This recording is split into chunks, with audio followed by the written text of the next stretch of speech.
आशीर्वाद देकर वहां से चले जाते हैं अपने लोक की ओर। इंद्राणी चली जाती है। माता त्रिशला अपने कार्य के अंदर, अपने राज दरबार के अंदर पहुंचती है। सभी बैठ जाओ, हाँ बाकी बैठ जाओ। अच्छा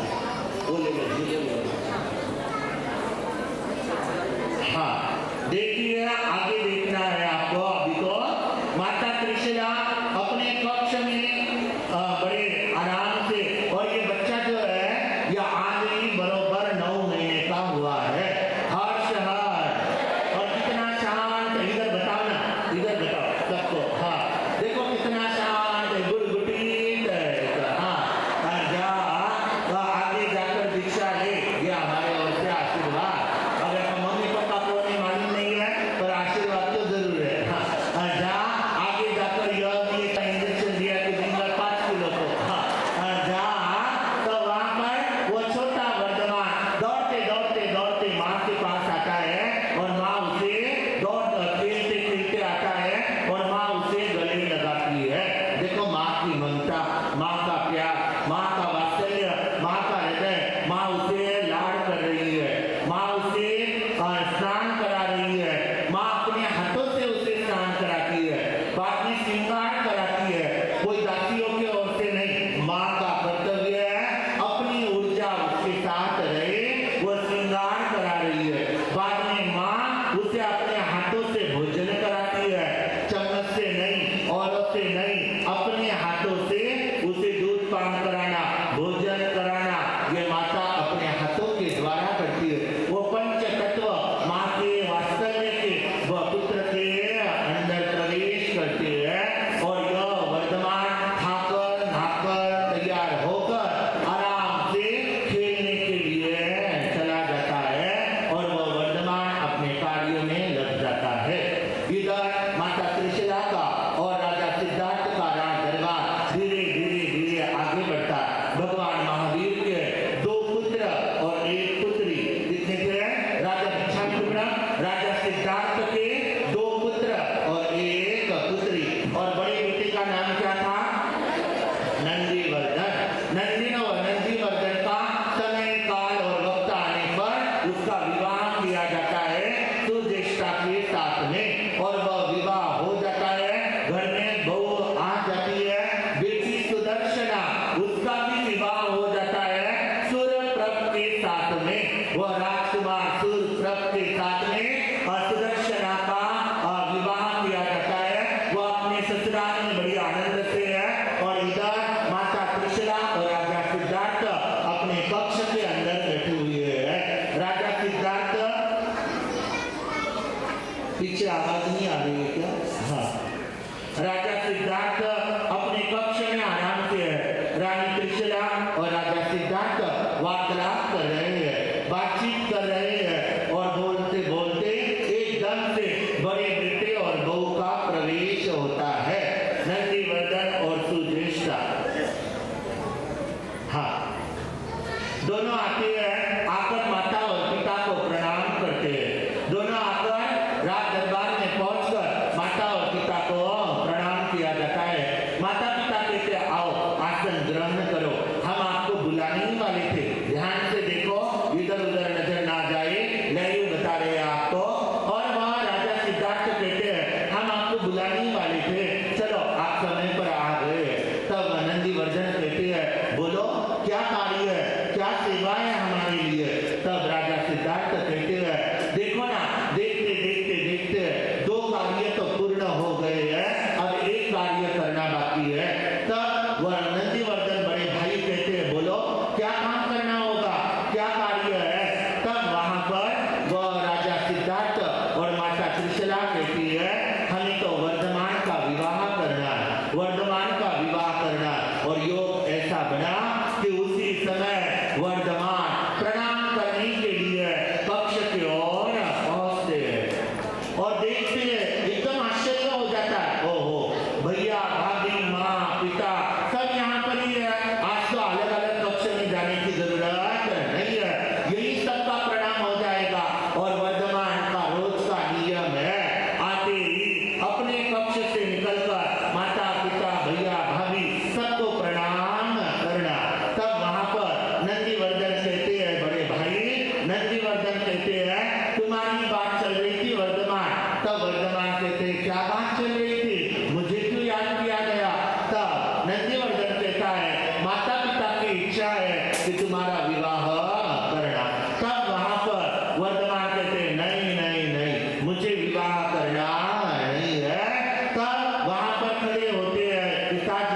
पिताजी खड़े होकर कहते हैं, सिद्धार्थ राजा पिताजी खड़े होकर कहते हैं, नंदीवर्धन विवाह तो करना ही होगा, यह एक हमारी जिम्मेदारी है। उस समय वर्धमान नहीं बोलता है, मुझे विवाह करना नहीं है। बाद में भाभी कहते हैं, भाभी उठकर कहते हैं, वर्धमान जी, माँ पिताजी माताजी बड़े भाई आपको कह रहे हैं मान जाओ। तब वो कहते हैं, भाभी माँ मुझे विवाह करना नहीं है, मेरा मार्ग तो संयम का मार्ग है, त्याग का मार्ग है, वैराग्य का मार्ग है, मुझे संसार में जाना नहीं है। बाद में सबके लाश में माता उठती है और माता कहती है, वर्धमान भूल गए उन बातों को, भूल गए क्या?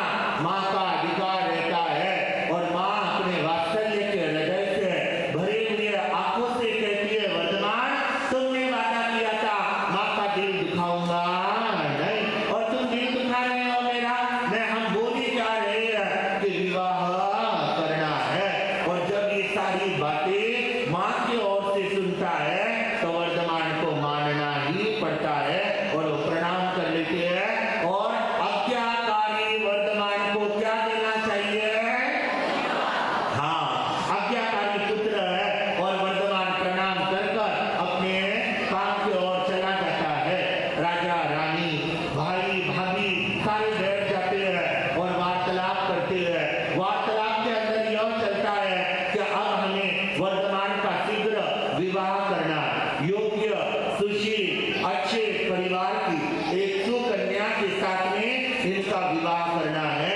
और योग संयोग से वो सारा कार्य करते हुए यशोदा एक सुकन्या है और उसके साथ में वर्धमान का विवाह तय हुआ, मुहूर्त निकला और वर्धमान के विवाह की सारी तैयारियां हुई और समय आ गया वर्धमान के विवाह का। आइए हम भी वह परमात्मा महावीर ने विवाह किया उसके साक्षी बने और वह वर्धमान के विवाह और वर्धमान और यशोदा को लेकर आ रहे हैं। वो बहन सुदर्शना और बहनोई सूर्यप्रभ।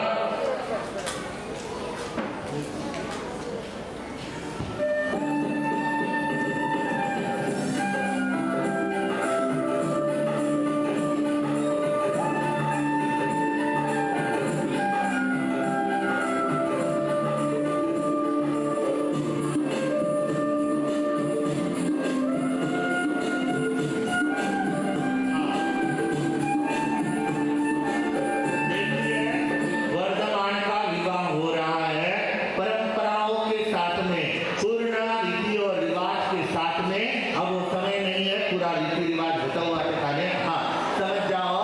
तो वह पूरे रीति रिवाज के साथ में शॉर्टकट विवाह नहीं है, पूरा रीति रिवाज से विवाह हुआ और वह विवाह में बहन बहनोई उन्हें वरमाला हाथ में दे रहे हैं और वह वरमाला पहनाएंगे एक दूसरे को। ये रियल में पति पत्नी है, हाँ ध्यान रहे। अच्छा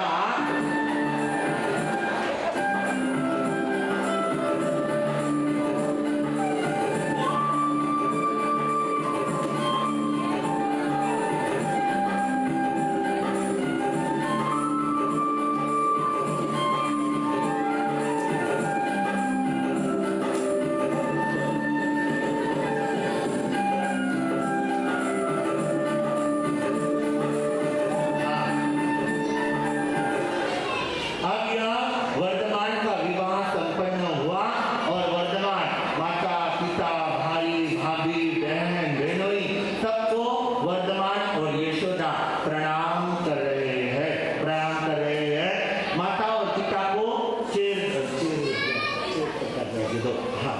जहाँ पर माता पिता अपने आसन पर बैठते हैं, माता और पिता अपने आसन पर। देखिए वर्धमान का परिवार कितना सुंदर व्यवस्थित और परिपूर्ण परिवार है और ऐसे यह परिवार में जो जन्मे हुए जीव कितने भाग्यशाली और पुण्यशाली कहलाए जाएंगे। देखिए इधर है सुदर्शना सूर्यप्रभ, यह बहन और बहनोई, नंदीवर्धन और सुदेष्टा यह भाभी और भाई, और बीच में है वर्धमान और वर्धमान की पत्नी का धर्मपत्नी का नाम क्या है? यशोदा। यह वर्धमान का परिवार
बाकी रहा